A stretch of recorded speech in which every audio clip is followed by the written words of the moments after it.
Hey guys, and welcome to the Midweek Message. Thank you so much for joining us for part 2 of Don't Take the Bait. Pastor kicked this off last week. He preached on it again this past Sunday, and I agree with what he said. I believe that God is just getting us prepared for the next level. And sometimes when you come to the next level, offense can be one of those things that really bogs you down, that really slows you down, that can prevent you from even going forward. In fact, one version of the Bible calls offense this. It calls it a stumbling block, an opportunity to stop moving, to slow you down, to trip you up.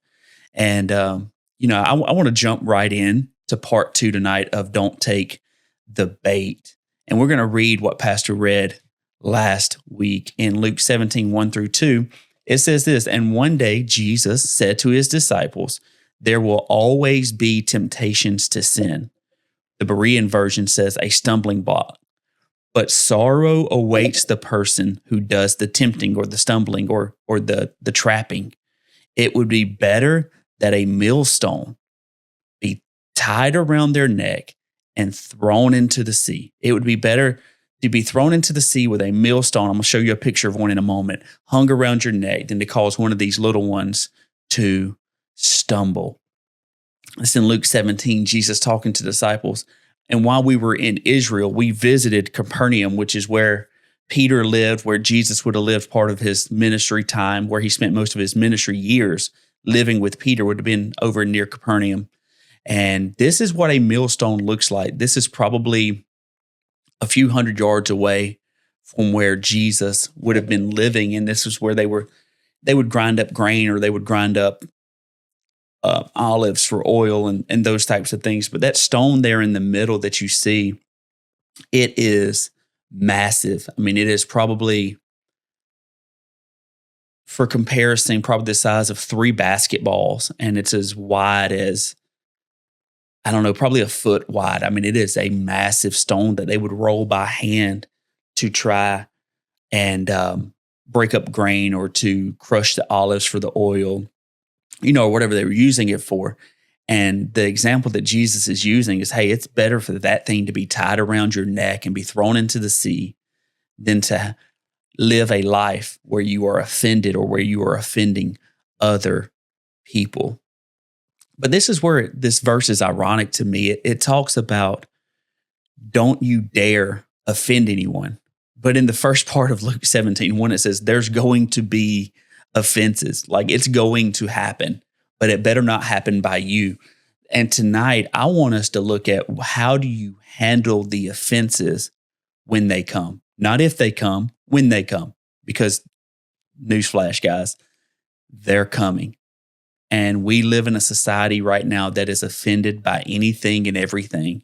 And that is not the way that we are called to live as Christians. In fact, when a traumatic event happens, when something catastrophic happens, most of us know of the 2 responses that we hear about often: fight or flight. What you may not know is there's actually a third one. And it's this: you can fight, you can flight, or you can freeze.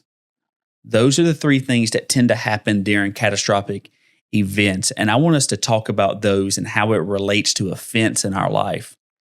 But instead of going fight, flight, freeze, I want to do it backwards. We're going to start with freeze. In the book, The Bait of Satan, John Bevere calls it this: it's an illusion of protection. It's what happens when we get offended, when a stumbling block happens in our life, when something trips us up and something gets us offended, we freeze. And we take the stumbling block that we had just tripped over and we start building walls with it. We're no longer moving forward. We're not running away. We're not fighting. We just take that stumbling block, that offense, and we hold on to it. We grip it and we hold on to it for dear life. And we start taking these blocks that we stumble over and start building a wall. Because some of us would rather be lonely than to be hurt. We would rather be alone in our little wall of isolation, thinking we're protected, than to ever love again, to trust again, to be in relationship again. And what we don't realize we're doing, we're actually building a wall around ourselves and isolating ourselves in offense. We have isolated ourselves from anything outside, from other people. And oftentimes, before long, we isolate ourselves even from God because we think it's no longer safe to love or to trust because of the offense that happened to us. And we didn't fight it. We didn't flee from it, but we froze and we started building a wall around ourselves with the stumbling blocks that we tripped over. That's what happens when we freeze. We build a wall of isolation. And Pastor has said it as long as I've been alive. Isolation always leads to annihilation. The enemy is trying to get you alone so he can pick you off. That's what happens when we freeze and an offense comes. The second one is flight. John Bevere in the book calls it this, the cycle of bitterness. This is when a traumatic event happens and we just run. We run. It's an act of self-preservation. Keep me alive. I don't want to face it. I don't want to deal with it. It hurt. I don't want to look back at it. I don't want to walk through it. I don't want to process it. It was too traumatic. I am just going to run. And we think that if we run fast enough, if we run long enough, if we ignore it for a certain amount of time, then eventually that offense will heal. But that's not the way it works. It doesn't just heal if we ignore it. It would be similar to chopping off your arm and not seeking any medical attention. It would be having a catastrophic wound and not seeking any help. Well, my bone's just broken, so it'll heal back somehow, but it's not going to heal properly. It's not going to be set back in place the way it should be. This is what happens when we flee offenses. They're going to come. The Bible tells us that. We read it. Offenses will come, but they better not come through you. So how do we deal with them when we come? Did you freeze and build a wall? Or are you fleeing thinking that you can just outrun the hurt? The problem is when a wound does not heal correctly, infection sets up, disease sets up, and it happens to our life mentally, emotionally, and spiritually. Hatred comes in. Resentment comes in. When we are running from things that have hurt us and offended us, and we never address it, and we never process it, and we never give it to the Lord, and we never get healed, and we never get whole, we're fleeing. And what once was an offense will quickly become a root of bitterness and hatred and strife. And let's just be honest. We're living in a society right now that has fled offense, that has fled it. They just ran from it. And now if you disagree with somebody, you're a hater or a bigot. If you have a different view on somebody than a politics, then you're a racist or you're a hater or you're too free-spirited or you're too liberal or you're too conservative. And I just wonder, how much of that hatred, how much of that resentment has come from a hurt that was never healed properly? And they cannot heal properly when we are too busy running from the healer. Because the same way when we freeze and we build a wall that separates us from others and separates us eventually from God, when we run, we're eventually running away from others and running away from God. And that's never been what we're called to do as Christ followers. Third one is this. And this one is kind of a two-parter, but you can freeze, you can flight, or you can go fight. Now, here's the deal. When I say fight, I'm not talking retaliation. I am not talking about swing on the person that offended you. I'm not telling you to go blast them on social media. None of that is going to help you in the long run. So when I use the word fight, I am not in any way, shape, form, or fashion talking about retaliation. I am talking about reconciliation. Reconciliation. Retaliation for Christians is never the answer. And this is something that I try to remind myself of. God says this in the Bible, vengeance is mine, thus saith the Lord, and I will repay. Now, this is what I have to remind myself. That's great. God's going to have my back.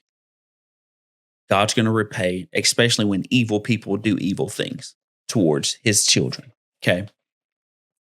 But more than that, here's what I have to tell myself.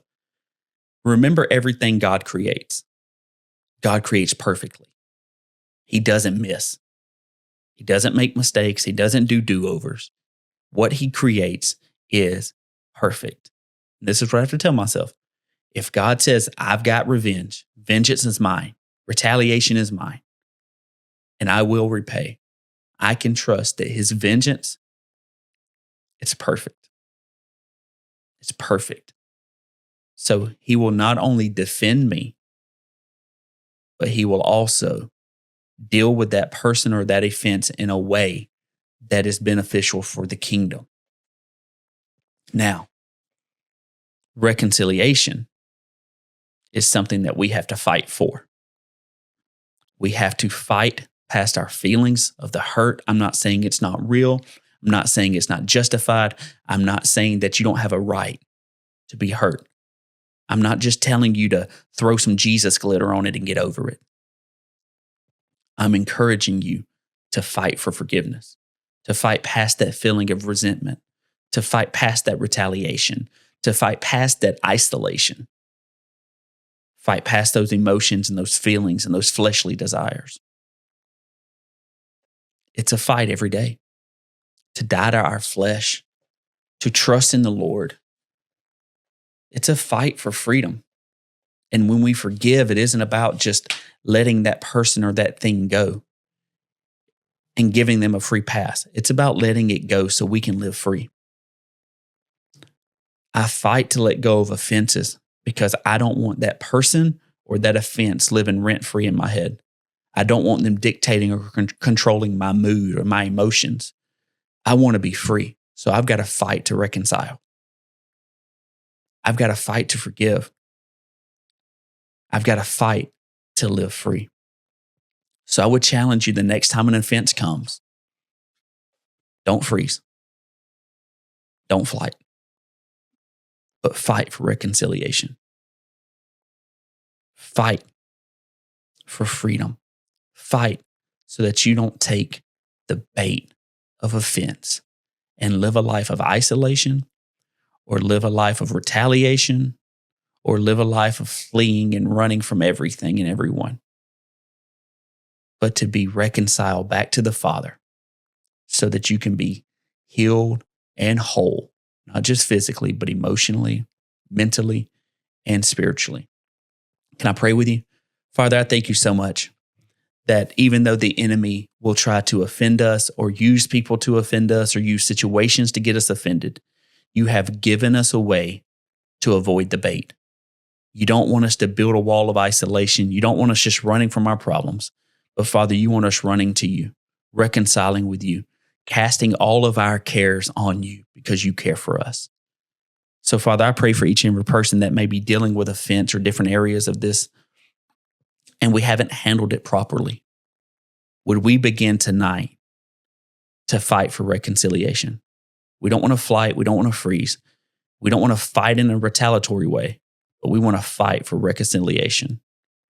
Help us, lead us, guide us. In Jesus' name, amen. Guys, we love you so much. We look forward to seeing you Sunday at 10 a.m. God bless.